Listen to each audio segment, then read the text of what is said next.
Okay, so today we're going to be talking a little bit about the law of ownership, which ties into the law of correspondence and the law of mentalism. Law of ownership simply states that if you own something, then there are two things that follows. One, ownership means that it is tied to you. Such as if you own a house, that house is under your name. It is under your ownership and therefore it is your property. Another example of the law of ownership is owning what you do. What you do can be named and can be owned. So there's the law of names. And the law of contracts. If something is to be named, then that proves the existence of such. So also remind the sign of silence. Sign of silence is important. So just because you take responsibility for something does not mean you have to confess to it or to give someone full domain and dominion to punish you as they please. Does not mean such. Well, for one, obviously, there is the law of karma, the law of cause and effect. If you decide to confess to something and they punish you, there's going to be an effect, and likewise they will be affected. So there's going to be the pendulum swinging the other way. Now, with the law of ownership simply states that in order to have control of something, you have to have ownership of it to some extent. And likewise, if you have ownership of something, then it is tied to you, it is linked to you.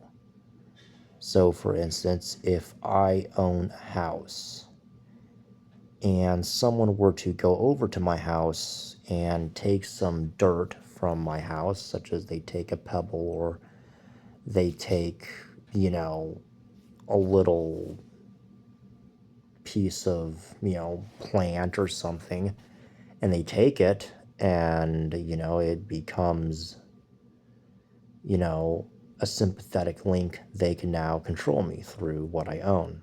If I own a company and somebody knows the name of the company and they know about the company and they want to use, say, the company logo as a sympathetic link, they are therefore interacting with me since I own it, and therefore it is a part of me.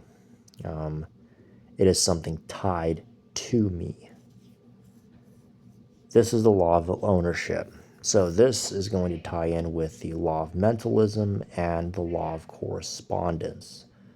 And what you do with this, well, that's going to tie in with the law of cause and effect and the law of vibration, along with the law of names. Something can be named, then the existence of such is proven. If something cannot be named, then therefore the existence of such cannot be proven, and so therefore it exists in a state of both existence and non-existence. It is in a state of infiniteness.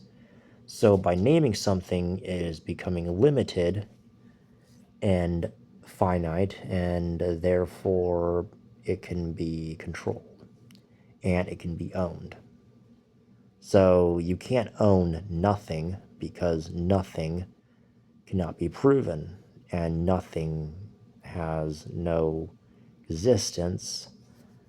Nothing is not quantifiable, nor is it tangible. So therefore, you can't own nothing, and you can't name nothing because, well, there's nothing to name. But that'll be it for now. Take care, everyone.